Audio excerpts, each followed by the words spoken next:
The words of candidate Trump. अब की बार Trump सरकार।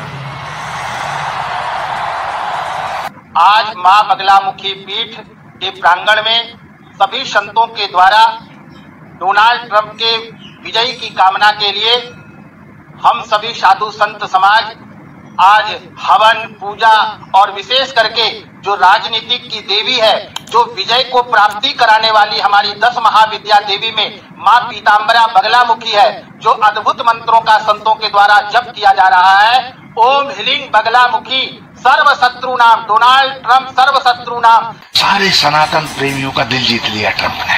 इसका भी श्रेय नरेंद्र मोदी को जाता है। ट्रंप की जीत सनातन की जीत है। डोनाल्ड ट्रंप एक सनातन समर्थक, भारत और भारतीयता प्रेमी व्यक्तित्व है और उसमें प्रचंड जोश जुनून है और सनातन के गौरव का अभिनंदन है, ट्रंप का अभिनंदन है।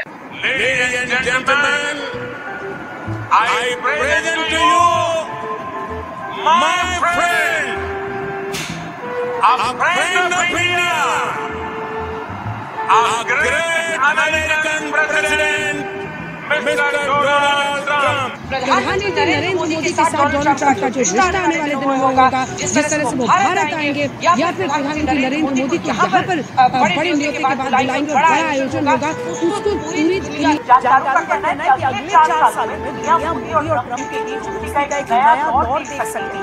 जबरदस्त केमिस्ट्री है दोनों की। बिजली कड़कती है, मतलब अभी कैसे बिजली कड़कती है जब दोनों एक साथ मंच पर। नमस्कार, मैं हरिंदर मिश्रा। 2002 के गुजरात दंगों के बाद अमेरिका की सरकार ने हमारे मोदी जी को बैन कर दिया था। वे अमेरिका नहीं जा सकते थे, लेकिन 2014 में प्रधानमंत्री बनने के बाद उनका अमेरिका प्रेम इतना उमड़ा कि 11 साल के अपने कार्यकाल में उन्होंने 11 बार अमेरिका का दौरा किया। अपनी आर्थिक नीतियों और अपने पूंजीपति मित्रों के आर्थिक हितों को साधने के लिए दोस्ती का पैगाम लेकर वे बार बार अमेरिका जाते रहे और चापलूसी की हदें पार करते रहे।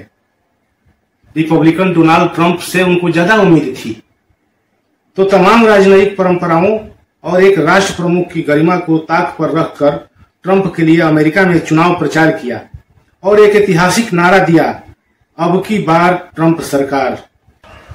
The words of candidate Trump. अब की बार ट्रंप सरकार। भारत में उन्होंने नमस्ते ट्रंप कार्यक्रम का आयोजन किया। उधर डोनाल्ड ट्रंप ने भी अमेरिका में रह रहे भारतवंशी वोटरों को रिझाने के लिए हाउडी मोदी कार्यक्रम का आयोजन किया, तो भारत की गोदी मीडिया झूमने लगी, मोदी को विश्व गुरु का तमगा पहनाने लगी।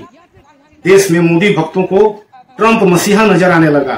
ट्रंप को चुनाव में जिताने के लिए जगह जगह पूजा पाठ, कीर्तन और हवन किया जाने लगा। लेकिन उसी ट्रंप ने बेवफाई की हदें पार कर दी। अमेरिका फर्स्ट की नीति का हवाला देते हुए भारत को नीचा दिखाने और भारतीयों को अपमानित करने में कोई कसर नहीं छोड़ी। Look at India, it's filthy.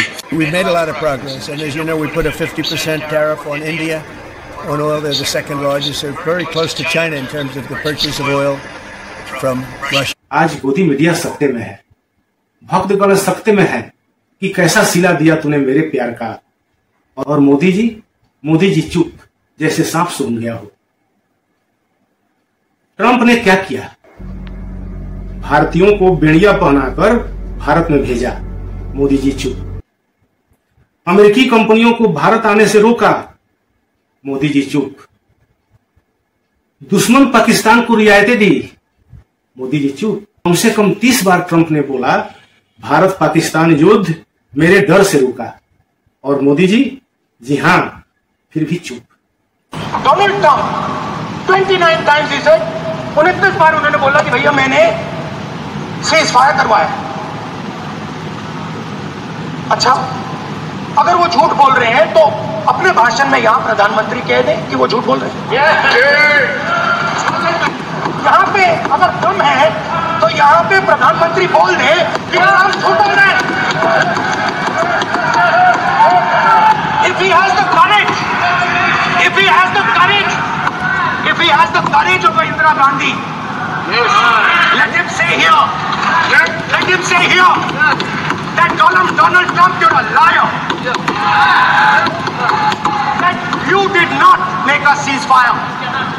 और अब ट्रंप का ऐलान कि भारत पर 25% टैरिफ लगाएंगे और 25% जुर्माना भी, यानी कुल 50% टैरिफ। बवाल मचा हुआ है संसद से लेकर सड़क तक, लेकिन मोदी जी आज भी चुप। अब तो कुछ बोलो मोदी जी। मोदी जी चुप हैं और ये चुप्पी अब सवाल बन चुकी है। क्या ट्रंप के पास मोदी जी का कोई राज है, या फिर चुप्पी अडानी के हितों की रक्षा के लिए है, जिनके खिलाफ एक अमेरिकी कोर्ट ने वारंट जारी किया है? क्या है राज? इसका सीधा मतलब है कि मोदी जी और उनके कॉर्पोरेट दोस्तों की कोई ना कोई ऐसी नस जरूर है जो ट्रंप के नीचे दबी हुई। हमें पता है कि अडानी जी अमेरिका में वकील की अदालत में फंसे हुए, लेकिन मोदी जी व्यक्तिगत रूप से कहां फंसे? मोदी जी की भी कोई नस है जो ट्रंप के नीचे दबी हुई है? क्या ऑपरेशन सिंदूर के युद्ध विराम के सिलसिले में यह नस ट्रंप के नीचे दबी हुई है? सारी दुनिया जानती है कि पहले अमेरिका को संघर्ष विराम करवाने में कोई दिलचस्पी नहीं थी। उपराष्ट्रपति वेंस ने स्पष्ट रूप से कहा था कि यह भारत और पाकिस्तान के बीच का मामला है और वे जाने उनका काम जाने। प्रश्न यह है कि फिर ट्रंप ने अचानक हस्तक्षेप करके युद्ध क्यों रुकवाया? क्या ट्रंप के पास इस बात के सबूत तो नहीं है जिनसे वे अगर चाहे तो साबित कर सकते हैं कि स्वयं मोदी या उनके प्रशासन की तरफ से ट्रंप को संघर्ष विराम करवाने का आग्रह गया था? यानी अगर ट्रंप का नाम लेकर मोदी ने खुलकर पलटवार किया तो खतरा और जबरदस्त है। अमेरिका के राष्ट्रपति यह बेहद नुकसानदायक बोल सकते हैं। जब देश की इज्जत पर हमला हो तो चुप्पी भी एक गुनाह होती है। भारत अब चुप नहीं रहेगा, अब जवाब चाहिए। वीडियो यदि अच्छा लगा हो तो लाइक और शेयर करिए, और हाँ, चैनल को सब्सक्राइब जरूर कर दीजिए। धन्यवाद।